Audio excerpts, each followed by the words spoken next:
Go.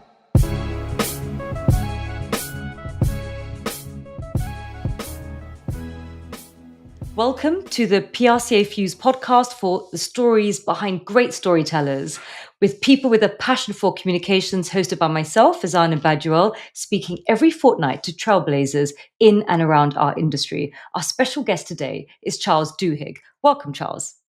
Thanks for having me. Now, Charles, I'm going to explain a little bit about just how fabulous you are to our audience. Now, Charles is a Pulitzer Prize-winning journalist and the best-selling author of The Power of Habit, which I have read many years ago and reread, in fact, Smarter, Faster, and Better, which is a book about productivity, and his latest work, Supercommunicators. His book delves into the science of habits, productivity, and effective communication, providing practical insights for individuals and organizations alike. Charles is a sought after speaker known for his ability to translate complex behavioral science into actionable strategies. Now, Charles, tell us, what is a typical day, a typical work day in your life? Oh gosh, there's really no typical day. It sort of depends on what I'm doing. But I'm a reporter for the New Yorker magazine in addition to writing books, and so most of my days are spent trying to talk to experts and then asking them what feel like very frustrating questions to them, because they're usually questions like, "I don't know enough. I like your work, but I don't know enough to ask you the right questions. What questions should I be asking you?" Or what's the story you end up telling your friends over beer about your work, or the class you look forward to teaching? Because what I'm really trying to do is I'm trying to get them to say something new and to tell me a story, an anecdote that might lead me down a path towards a narrative that belongs in a book or an article. And so I think the best interviews are sort of frustrating interviews because they feel very meandering. You don't know what you got accomplished. But for me, it's the raw grist that allows me to start writing. Now, Charles, as a journalist and an author, I'm interested in how you consume news. In our world as PRs, we always have to understand what is happening in terms of the contextual environment in order for us to be able to produce content on behalf of our clients. Now, obviously, as a journalist, you also have to be constantly horizon scanning. And I sort of grew up with a couple of newspapers, a couple of broadcasts, and then all of a sudden there's this plethora of communication channels and with social media and so forth. So, how do you navigate news? You have to always stay on top of things, being a journalist, in addition to being an author. How do you cope with the consumption of news that you need to be on top of?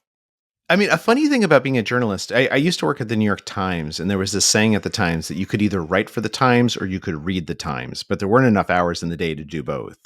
And so I think one of the things that's really interesting is you're exactly right. What I want to do is I want to be on top of things that are big, right? I want to be on top of shifts that I need to know about because they have significance over the long term. But there's a lot of stuff that happens every day that is small and that I don't really stay on top of until I need to, right? Once I choose a topic and I start writing about the topic, then I'm going to burrow in as deep as I can. I'm writing about artificial intelligence, for instance. So I subscribe to 3 or 4 newsletters about AI. I listen to 2 or 3 podcasts. I look at all the obscure news sites about AI. But for instance, what's going on in the Middle East is not something that I'm going to be writing about. And while I care about it and I want to stay informed, it's something that I maybe read about once a week. And so for me, what's really important is not only what you read, but what you don't read, where you give yourself permission to step back a little bit, because I think that it's very easy, particularly now with social media, to get caught up in the weeds and care a lot about something that does not matter 2 or 3 days from now. And so what I'm constantly trying to do is pay attention to what am I going to care about a week or a month or a year from now? How do I get educated on that so that I'm more educated when I'm ready to write about it? Now, Charles, when I was looking at your bio and stalking you online, you studied history at Yale University. You then went on to study your MBA at Harvard Business School, and then you delved into obviously journalism as well as writing books across sort of habits and conversation and productivity. When you look back at your career, and what do you sort of see in terms of your overarching mission? What's the sort of the thread that binds it all together? What's important for you Yeah. to accomplish? First of all, I love writing about business, right? Business stories, I think, are some of the most important and some of the most exciting stories. We live our lives at work as much as we do at home, and they're stories of heroism and innovation and cleverness. And so I love business stories. But more importantly, I think what I try and do with all of my writing is I try to explain to people how they can get power over their own lives in this world, right? And sometimes that means explaining, oh, there's an insurance company that's mistreating you, and this is how you take back power and get the care that you need. But sometimes it's saying, oh, there's a body of research about communication or about habit formation. And if you try and read those papers, they're so dense, they're so hard to read. What I'm going to do is I'm going to take the key insights and I'm going to embed them in narratives and stories so that it's easy for you to absorb and to remember and to use. And so I think in many ways, I see the world as a system of processes, right? Some of them are deliberate and some of them aren't deliberate. Some of them grow out of our neurology and neuroscience, and some of them grow out of companies that want to make the world better or perhaps worse. But these processes are always subject to our choices if we understand the choices that are available to us. And so that's the thing I'm constantly trying to illuminate is here's how you can take more control over your life, over how you communicate, over your habits, over what companies are doing to you or how to use companies to make you better. And if I succeed, then it means people understand not only the world, but understand their own options a little bit better. I love that. I wanted to understand a little bit about why did you decide, in order to accomplish that mission, to move to sort of expand your repertoire from journalism, so sort of short form storytelling, to authoring these books? Did you feel that it would be the wisdom would be embedded better in more sort of detailed narrative? I think that the thing about a newspaper magazine article is that people read it and it's very disposable. So when I was writing for the New York Times, I did a lot of work I was proud of. I won a Pulitzer Prize, but honestly, I would never go back and read those pieces. Like they have their moment, and then they're disposable. The thing about a book is that you have to write a book in a way that people are going to want to read it tomorrow and next year and a decade from now. And that's what happens is that when people sit down with a book, they form a relationship with you. They form a relationship with the ideas, and that relationship feels really, really important to them. And the more that we give them an opportunity to have that relationship, the more we make our ideas spread. So writing books was really one of the things I found is it has much, much more impact than many of the articles I've written. Even if the articles are more investigative, even if they're more serious, even if they're more important, the books are the things that people email me about much, much more than the articles. That's so interesting. I think also when you read a book, you really form almost like a one-sided relationship with the author. But what's really interesting is actually audiobooks, because I'm currently reading Supercommunicators on Audible, and of course some authors choose to use their own voice and some authors don't. But it's incredible the emotional connection that readers have with authors, as opposed to just reading short-form journalists. Even if I follow their column every week, it is profoundly different. I wanted to ask Charles, having read your books, I can see the sort of fingerprints of an MBA thinking throughout. But I wanted to ask you, having studied history, did that in any way help you in your in your storytelling? In Oh, terms, absolutely. yeah. Absolutely. So I studied intellectual history, which is basically looking at how ideas spread and why they spread. Why do some ideas take hold and other ideas don't? Why do some ideas become popular? What do those ideas cause in the world? Right. And particularly over the last century, we've seen ideas rise and fall that have been incredibly impactful, right? The rise of communism essentially, changing almost a quarter or a third of the world, the rise of fascism leading to World War II. These were all and the rise of democracy, the rise of liberalism, the rise of a free press. These were all very specific ideas that were coherent. And for some reason, they took root and people found something important in them and changed their behavior as a result. Now, when you think about the things I write in business and about behavioral science, it's essentially the same thing, right? Because oftentimes a business is not just saying, we want to present you with a product. They're saying, we want to present you with a worldview. We want to present you with a set of values that explains why our product is important.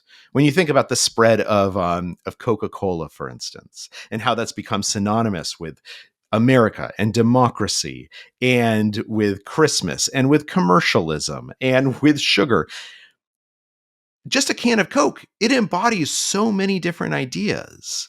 And oftentimes those ideas spread because of the product that's being sold. And so companies are essentially selling us a worldview and an idea alongside their product. This is completely true of AI, of course, where OpenAI is trying to convince us of what the future of artificial intelligence ought to look like. And so there's a lot of similarity. Similarly, in behavioral sciences, what we find researchers who come up with these really important ideas, right? They come up with these conceptions of willpower as a muscle, or come up with these conceptions of grit as something that we want to encourage in our kids, and mindset from Carol Dweck. And those ideas spread because they are explained well, and more importantly, because they are embedded in narratives. And so actually the work that I did studying history, I think, has had a profound impact on how I write, because it's convinced me that ideas are objects that can be shared, can be spread, can be more or less influential, and that oftentimes the world around us is actually people selling ideas and trying to share them. You have such a unique vantage point, having studied intellectual history and obviously being rooted in contemporary society and seeing how ideas are taking place.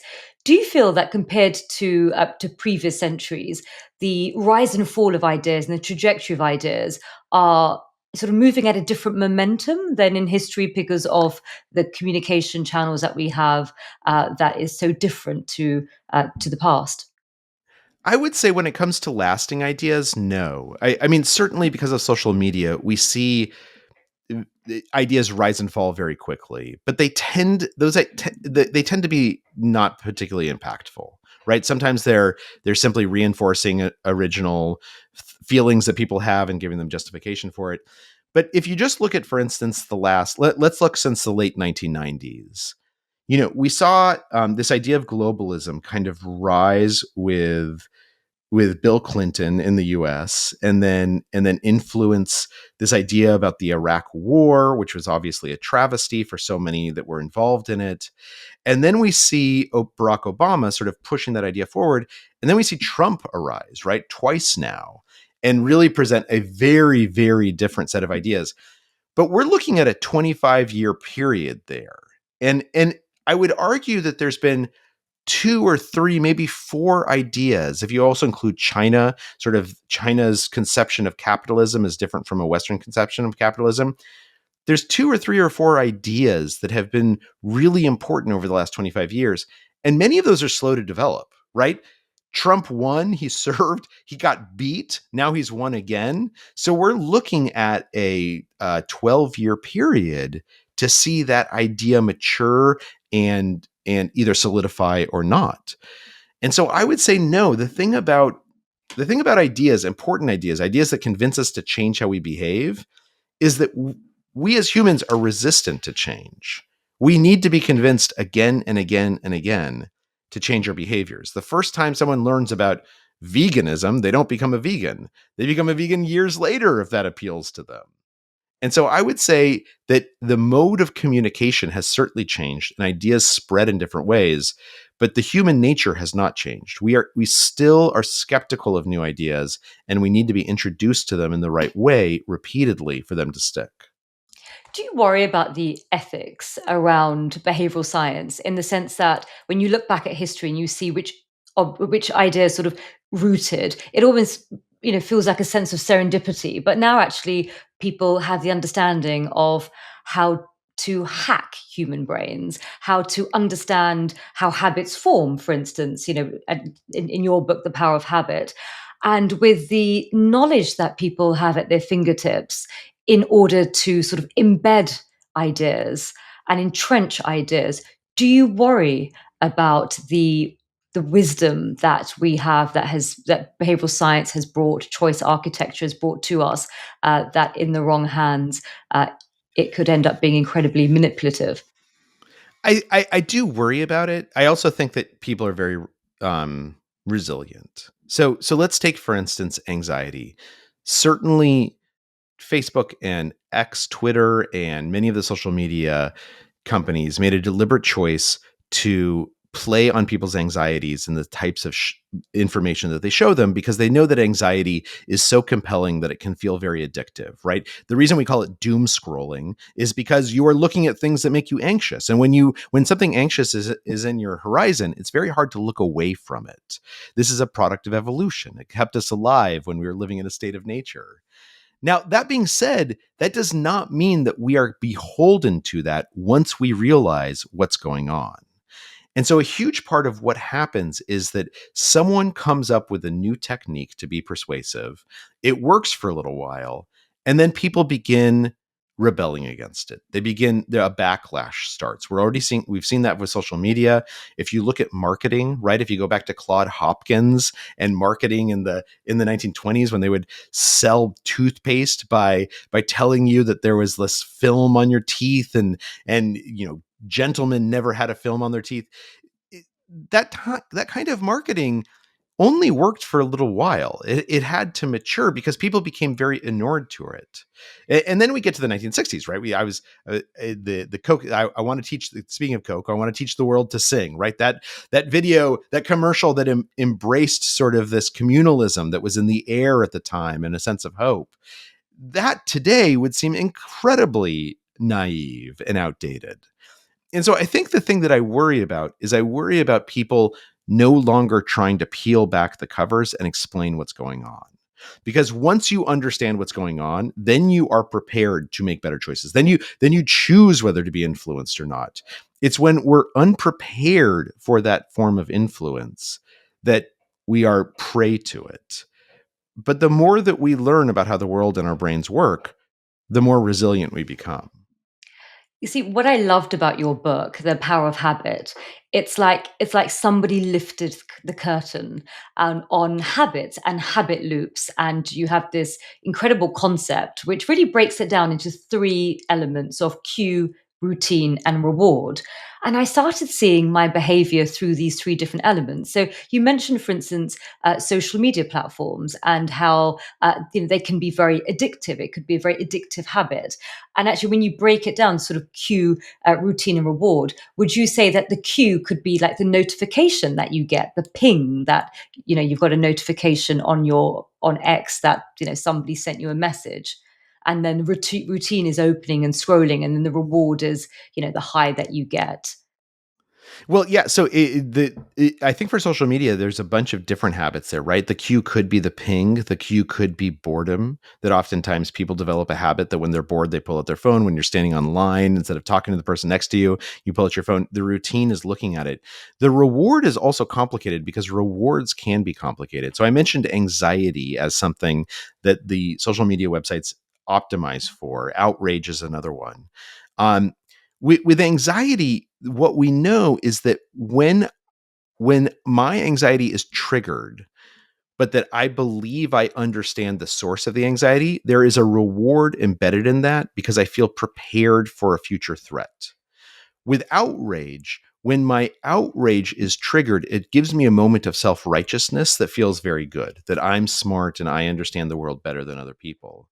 Now, there are also positive rewards, right? There's those sort of heartwarming stories that you see on social media, and the reward there is that it makes you feel happy or it makes you feel sad in a sort of nostalgic, positive way.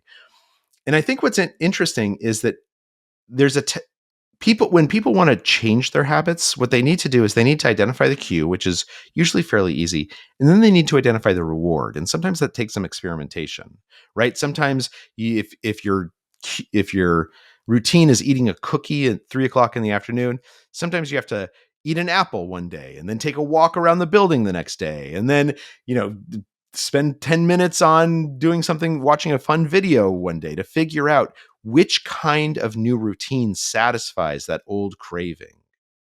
But what's important is that once we know how to break this habit down into its loop, its component parts, then we can start fiddling with the gears. Otherwise, it just seems like it's too big a battle. And the same thing is true of communication, of course, that when we sit down for an important conversation, it seems like it's this overwhelming task. But actually, it's a series of small choices. And if you make those choices deliberately, the conversation goes very well. You feel connected to the other person.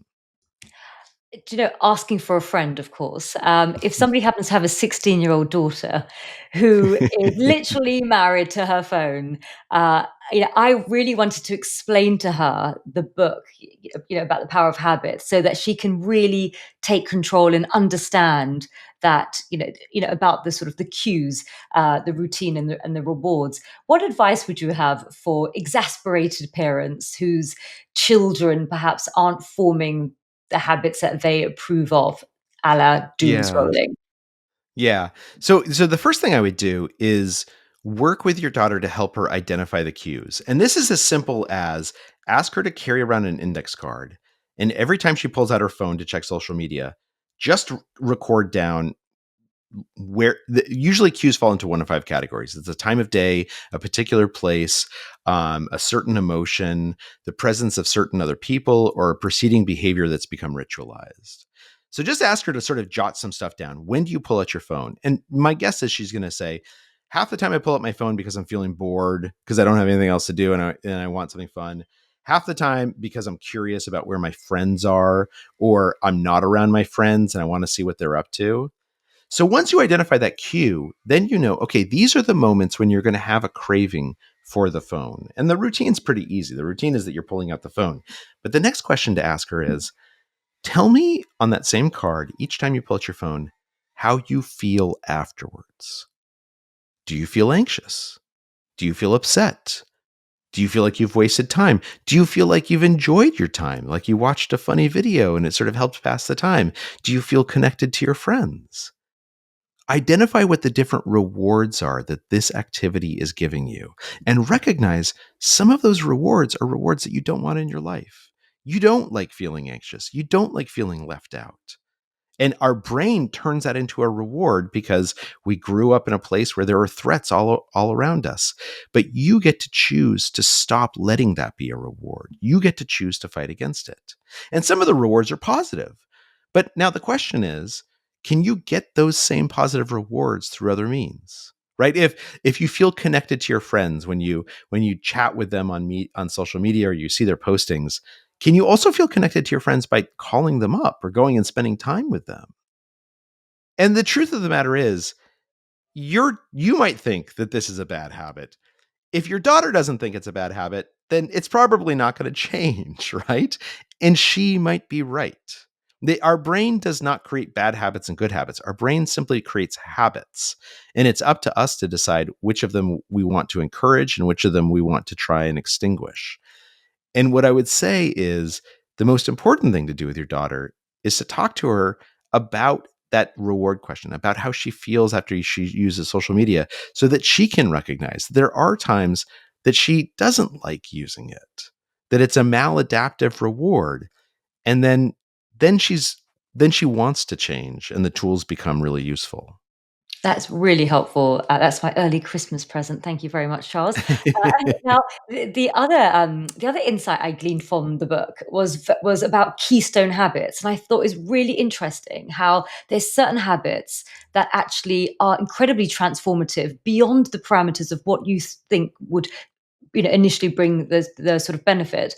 Exercise. So I remember I started exercise because I thought, oh, it's something I have to do. I'm just, woman of a certain age, etc. And I thought the benefits would just be really contained in terms of just physical energy and and sort of and my body. But I was really shocked and surprised how it actually unleashed all these benefits in terms of thinking about healthy eating, then making sure that I'm sleeping well, and then all of a sudden I had a much more sort of healthy approach to life, and also the impact it had on my thinking. It was absolutely astonishing.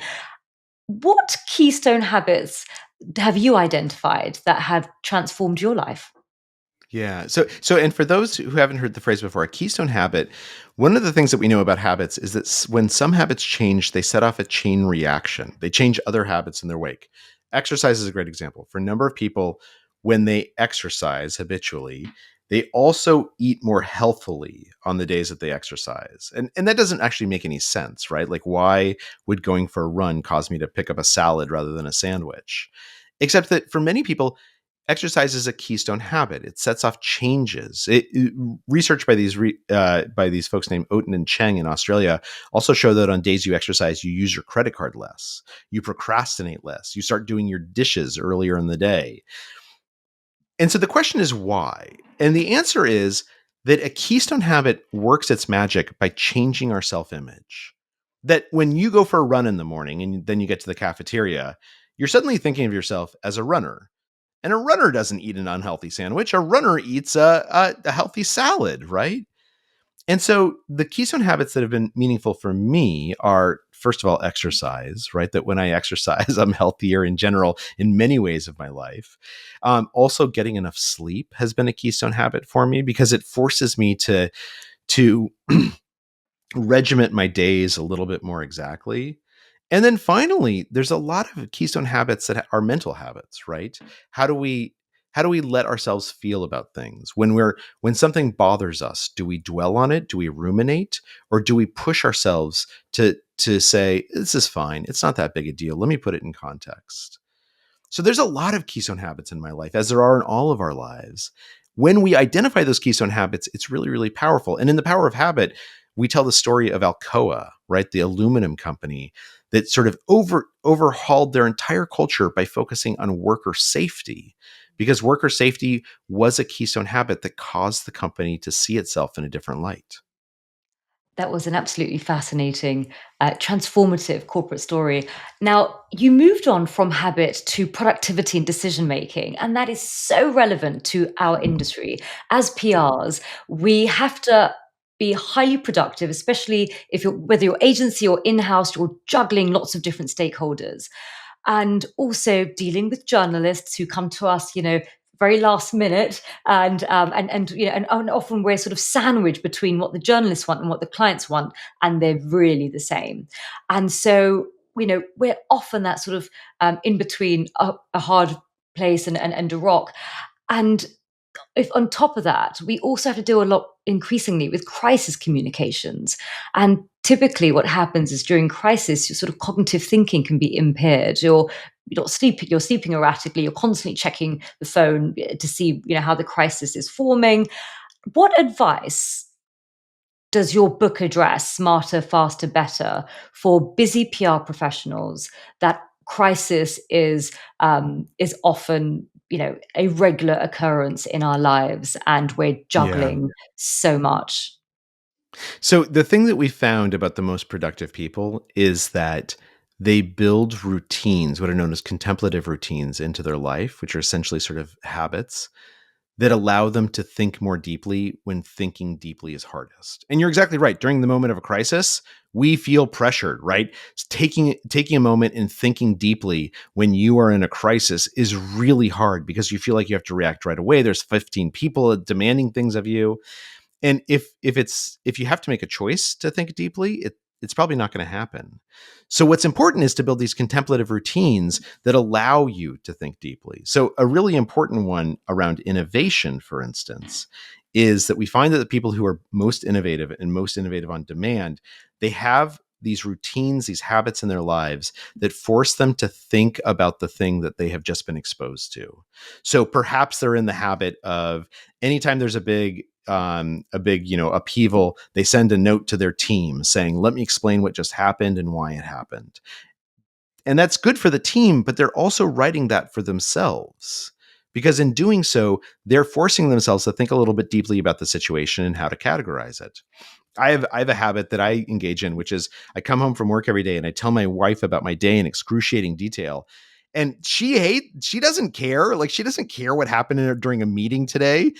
But I'm not really doing it for her, right? I'm doing it for me because I'm in this habit. Even on days when I'm feeling stressed and overwhelmed, it forces me to, at least for 5 or 7 minutes, review my day and try and decide what good choices I made and what bad choices I made and how I want to change those choices for tomorrow. So building these contemplative routines in our life, and Smarter, Faster, Better goes through about 8 different categories of contemplative routine that help us slow down and think more deeply.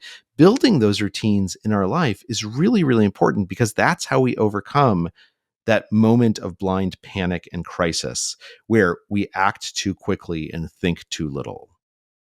You mentioned a conversation with your wife, and it made me smile because I'm currently reading your third book, Supercommunicators, and it talks about when you approach a conversation, you should start with a bit of prep work, thinking about the conversation before it starts, and really trying to understand what type of conversation will it be. Will it sit in the practical bucket, or the emotional bucket, or the social bucket? And sometimes I sort of have a conversation with my husband, and he's very practical. So he's like, "Oh well, very easy." Cuts me off halfway through the sentence. "This is what you do." Da, da, da, da, da.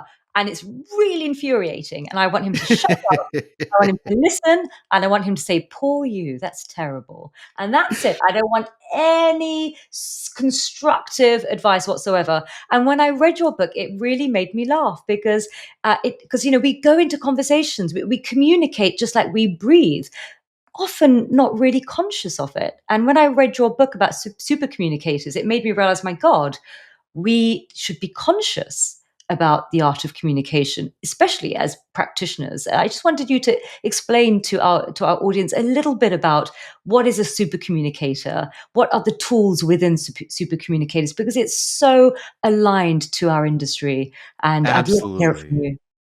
Yeah, and in fact, I'll ask you a question to illustrate what a super communicator is. When you're having a bad day and you want to call someone who you know will make you feel better, do you know who you would call? Like, does a person pop into your mind? Gosh, I would say my best friend. She always listens and doesn't interrupt my flow. Yeah, exactly. And so for you, she's a super communicator, and you're probably a super communicator back to her, right? You guys talk to each other in a very specific way. She doesn't interrupt your flow. She probably asks questions that are deep questions that kind of get at what's really going on.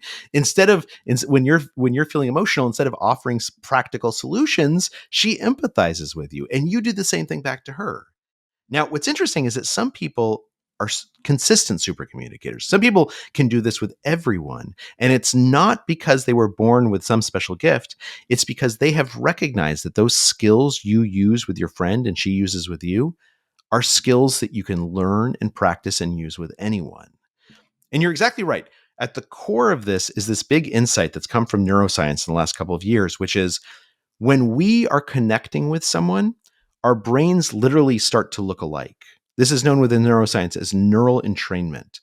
When you're connected with someone, when you're having a conversation with your best friend, if we were to scan both of your brains, what we would see is that your thought patterns become more and more similar. Your body also changes by the way, your breath patterns will start to match each other. Your heart rate will start to match each other. The dilation of your pupils will start to match. And this neural entrainment is at the core of how we connect with other people.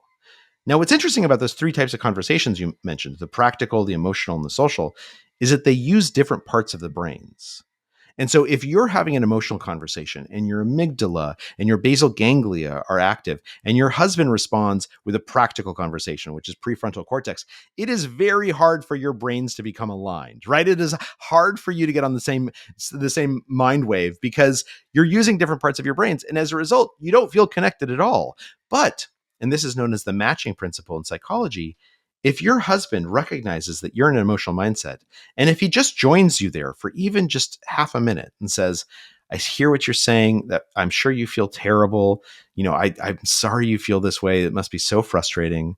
And then he says, would it be okay if we talked about some solutions that you might want to pursue? In other words, do you mind if we move from an emotional to a practical conversation?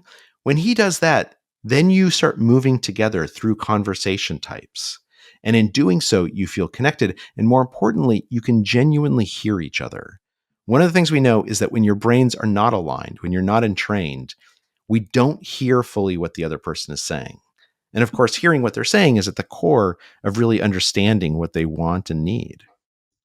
My God, Charles, you should be a family therapist. That could be your next book to help me with my teenage daughter, my husband. I'm going to send this recording straight to them.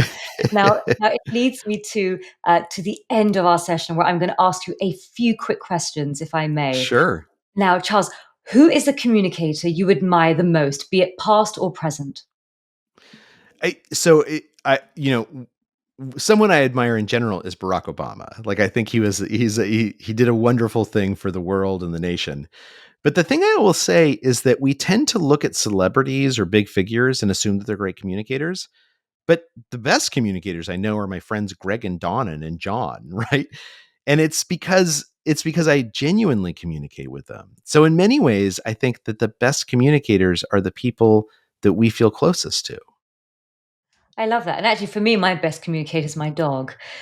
He's He always listens to me, never interrupts. Now, what thinkers have had the most impact on you? So, authors, podcast hosts, poets, philosophers, other writers. Yeah.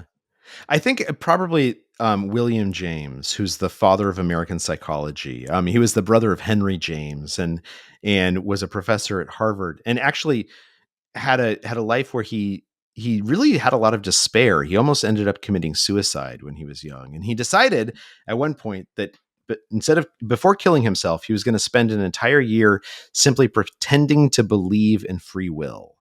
And what was interesting is that he found pretending to believe in free will actually increased his own free will.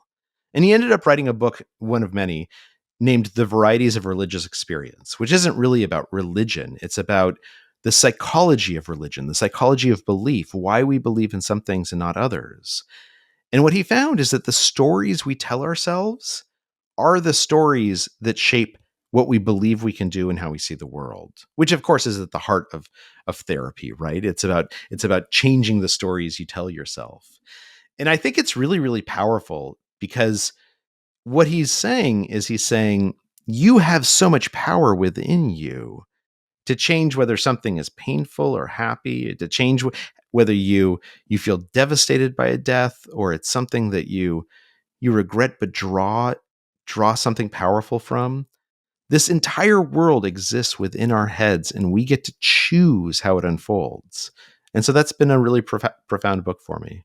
Oh, I'm not familiar with his works, and that's definitely my Christmas reading. Now, I wanted to also ask, what career advice would you give to your younger self, the historian coming out of university? What would you like to say to him? Oh gosh. I mean, I think the thing that I would say is, and I tell young people this all the time, just assume you're going to be successful as you hope to be. Right? Because it takes a while, but inevitably you are. And so oftentimes we make choices in a defensive crouch. We make choices saying like, I want to maximize happiness, but I don't think if I do this, there's a chance I'm not going to be successful, and then I'll be so disappointed.